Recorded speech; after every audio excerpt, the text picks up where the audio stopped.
When it comes to abstract art ideas, it can be quite confusing in terms of understanding what to do and where to start. The lack of direction can seem like a disadvantage, and in fact, looking at a blank canvas can be quite overwhelming. However, in this video today, we will be looking at a few common mediums that you might be able to find within your home and see how to use them in a way to create an interesting and fun abstract artwork. So with that being said, hey guys, my name is Matt. Welcome to another video by artincontext.org, where we explore a variety of different art related topics. And in today's video, we will be looking at a few different abstract art ideas and how to create them in fun and interesting ways. So with that being said, let's get into it. Now, first things first, we obviously want to consider what kind of tools and what mediums we have available to us. So in this video today, we will explore a variety of common mediums or artistic tools that might be available within your household and see how we can use them to create interesting and fun artworks. Now, the first one we're going to look at is how to create some interesting geometry style abstract paintings with some acrylic paint. Acrylic paint is really cheap, it's really accessible, and most oftentimes it is lying around in your house somewhere. So when it comes to using acrylic paint, this can be a really cost effective and a really cheap way to explore your creative interest and to kind of experiment with creating very interesting abstract and, in this case, geometric styled acrylic paintings. Now, abstract art is really up to you in terms of interpretation and subjective conception, which means that we can create anything we want. However, geometry is a massive genre of abstract art design and has been used from artists such as Escher to movements like the Bauhaus movement. Geometry has been a massive genre of abstraction within the arts and has been a massive inspiration for a lot of different abstract artists. So with that being said, let's take a look at how we can create our own interesting three-dimensional geometry styled abstract art design with some simple tools. Now, another common tool we want to use during this painting process is masking tape. Again, very accessible, very cheap, and often found somewhere within your home. One of the most useful tools for creating beautiful straight edges is masking tape when it comes to the painting genre. So when creating a geometry styled painting, using a pencil and a ruler is essential to establish shapes. However, from there, using masking tape to cover sections of various shapes whilst painting over them can be a really great way to create these really clean and crisp lines. So masking tape works really well with acrylic paints, as it can be an effective way of sectioning off areas within your abstract painting. So thinking about using masking tape in terms of it being a perfect tool, particularly when it comes to creating sharp edge shapes, is really fun, and it is a great and effective way to do so without messing up your paintings with these accidental blobs of paint in areas you would not like your paint to go. So another concept we want to think about when we do work with geometric styled shapes is this idea that three-dimensional shapes will inevitably have an effect on light and shadow. So there is this concept where we do want to consider using light and shadow as a guiding principle. So when creating beautiful geometric shapes, you want to make sure you're using a ruler and a pencil to establish your shapes as you go. We don't want to worry about drawing an entire image, but rather allow your image to unfold as you paint. Again, this is another great way to kind of let the abstract nature of the work kind of unfold as you go. There is generally a rule of 3 tonal values when it comes to creating three-dimensional shapes. So this is really important in terms of creating that realistic three-dimensional quality. So this means we essentially want to have 3 different color values within our three-dimensional shape, and by nature of this, we are creating a more realistic three-dimensional effect within our abstract painting. And this is just a really fun concept to keep in mind throughout the painting process, because it can allow us to create a variety of really unique three-dimensional shapes, and simply by using this rule of 3 tonal values, we can ultimately make them more realistic in their three-dimensional nature.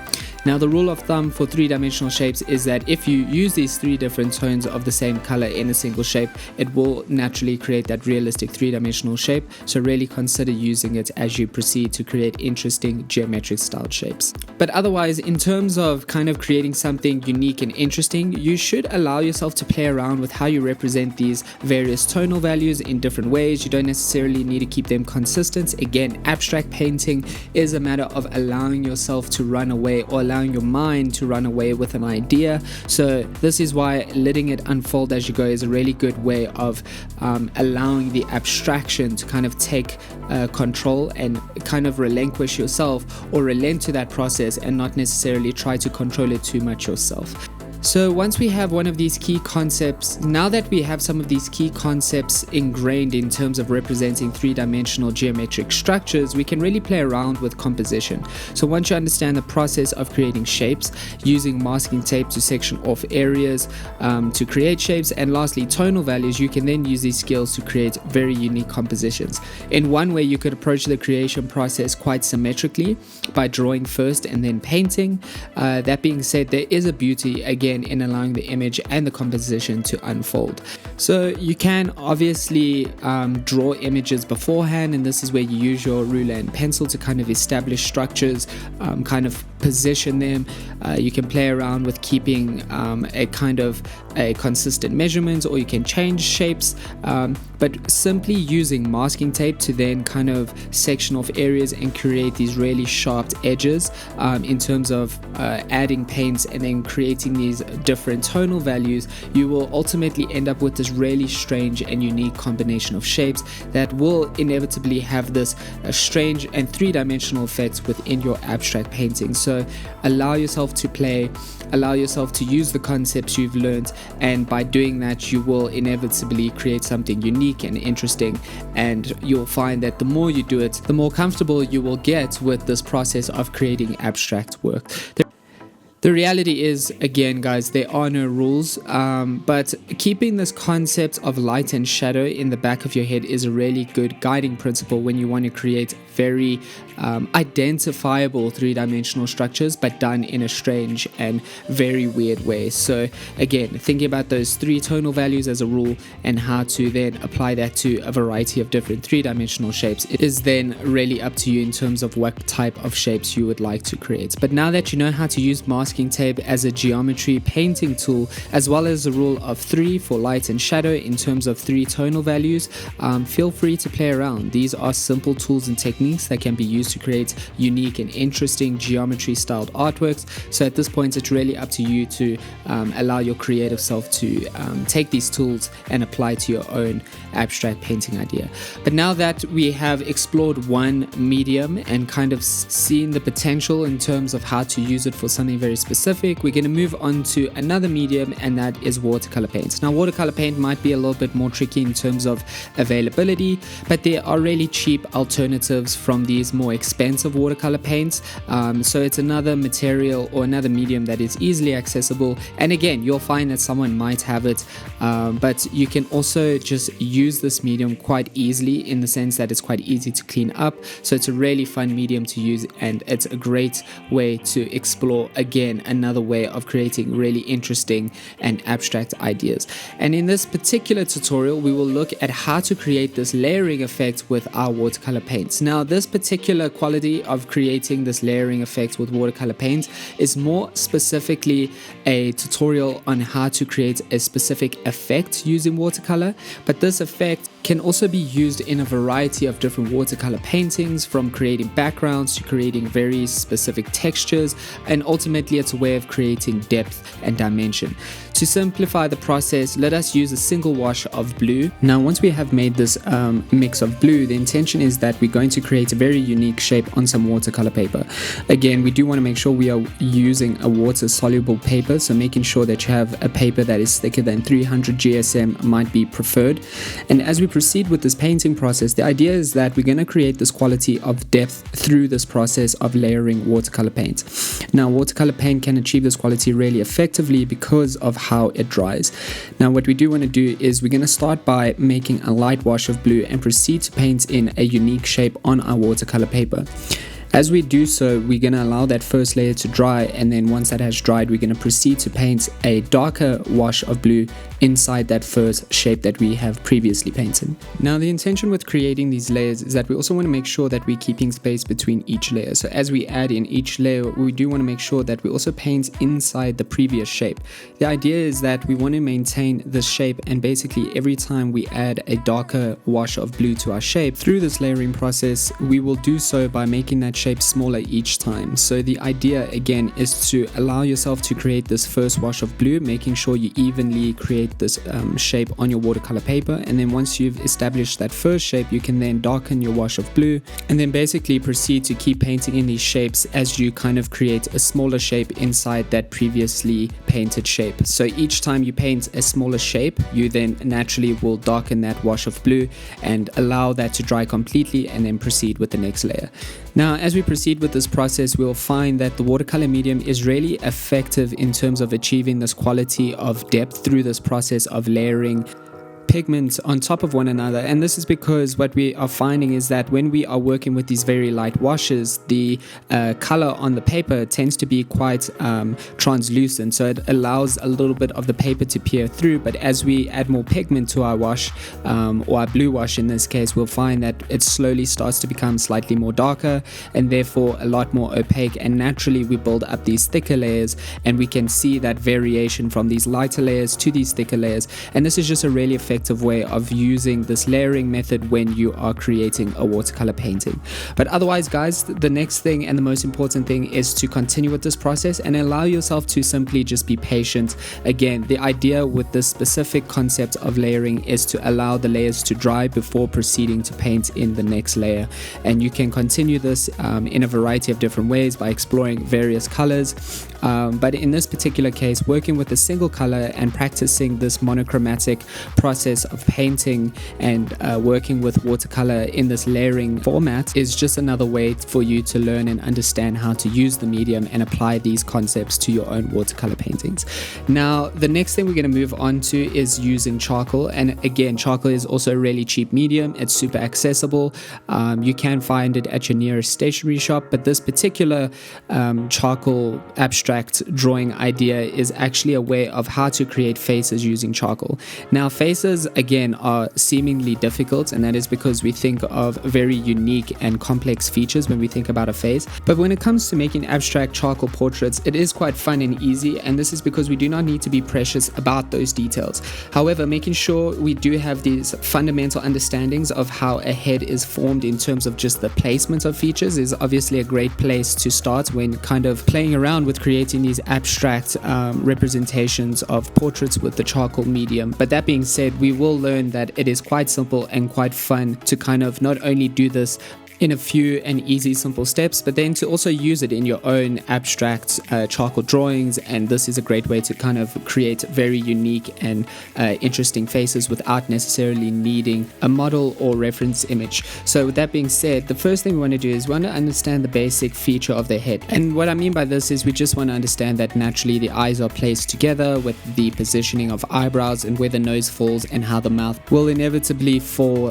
beneath the nose. But once you have gained some insight in terms of the placement of these various features, you can begin by sketching out a generic shape for each feature of the face. Again, the intention of creating abstract charcoal portraits is to understand general shapes, so we're not necessarily trying to capture a realistic representation of these features, but we are trying to kind of represent and kind of achieve these more vague and fundamental general shapes of these various features. So when we think about eyes in these diamond forms, or the mouth in this diamond form, or maybe the nose in this small rectangular structure that forms vertically within the center of the face, these are the kinds of fundamental shapes and ideas we want to keep in mind when we are playing around with these more gestural representations of faces with this charcoal drawing process. Now again, we do want to kind of think about how these general shapes of each feature kind of form within a face.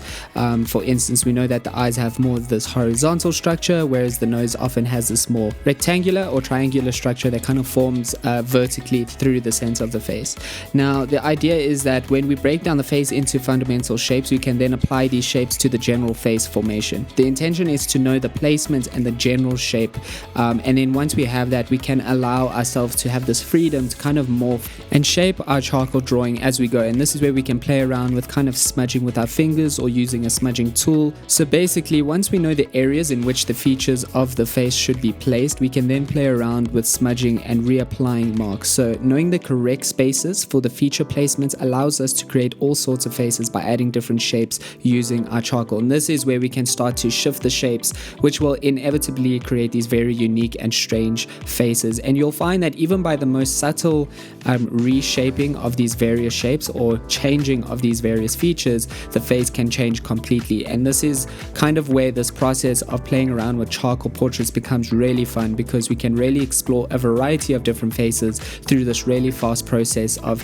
establishing marks to define facial features, and then ultimately playing around with how we kind of morph them and manipulate them to have very unique shapes. So by smudging and redrawing over and over, you will slowly begin to create a unique abstract portrait simply by understanding placements, which is a key concept here in terms of feature placements and where they are within the face and how they kind of work together or form together to create a face. We can then play around with these fundamental shapes and then manipulate them again with a smudging process where we kind of change the features slightly. But once again, this is an abstract portrait, and this is an abstract kind of format in terms of creating portraits and kind of learning how to represent faces without necessarily needing a reference image or model, and doing so with the charcoal medium just due to the fact that it's so capable of being affected by your intervention. And what I mean by this is we can change the form and shape of this drawing through smudging and redrawing. We will find that it really does result in this very abstract aesthetic, which ultimately is quite unique in terms of how to create an interesting portrait or abstract representation of a face. So once you understand this process and once you have done one, really allow yourself to do this over and over again. Again, you can do so many within a single day. They're really easy, really fun, and it's a really great way to explore your drawing capacity and kind of see how to create something interesting and unique through a completely different format.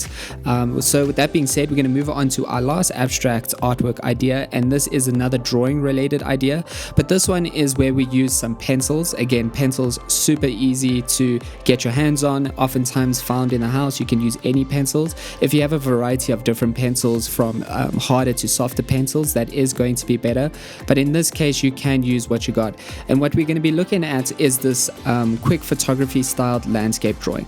Now, quick drawings have become a popular genre of abstract art due to their accessibility and their playful nature. It's also a matter of being able to do this whether you have a notepad or a drawing book. It's something that you can just do on hand at any time. So these quick drawing exercises are really good in not only kind of enhancing your drawing skills, but also enhancing your observational skills, which can be applied to so many different artistic practices.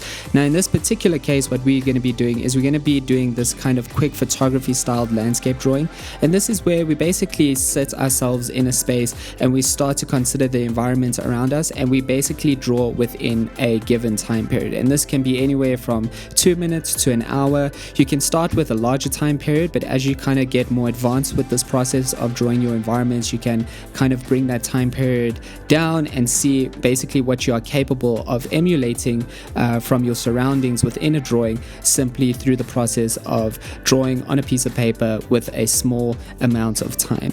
Now, working with a particular aspect ratio is really important. The idea is that using different aspect ratios is a fun and playful way to capture moments in time. So applying this photography styled approach to our drawings can be a fun and intimate way to capture memories in an abstract format. So the idea is that sometimes when we go spaces or go to these various places that we might find interesting or kind of want to keep in our memories, we obviously want to take photographs. But what's beautiful about this abstract drawing process is that you can also capture the quality and the memory of those spaces through the process of a quick sketch. And this is just another and more intimate way of storing your memories in this very unique way. Now, again, another beautiful part of creating a specific aspect ratio is that we are capturing a specific part of a moment in time. So we can also begin by looking at a space and deciding on an aspect ratio for capturing that space in an image. So if we want to specifically look at a orchid or a field, let's say, but we only want to capture a few moments of that or a small portion of that, that is where we basically set ourselves up to draw that specific space, and then we kind of focus our attention on those details within that specific aspect ratio. Another part of this process is really just about keeping it loose. The intention with a quick sketch is to keep it quick. So this means that we want to work with capturing the basics and the important aspects of the scenario, and making a quick sketch is more about capturing the essence of the space, which also again allows us to kind of move through a variety of different spaces and kind of capture them within a full day's worth of drawing or visiting various spaces.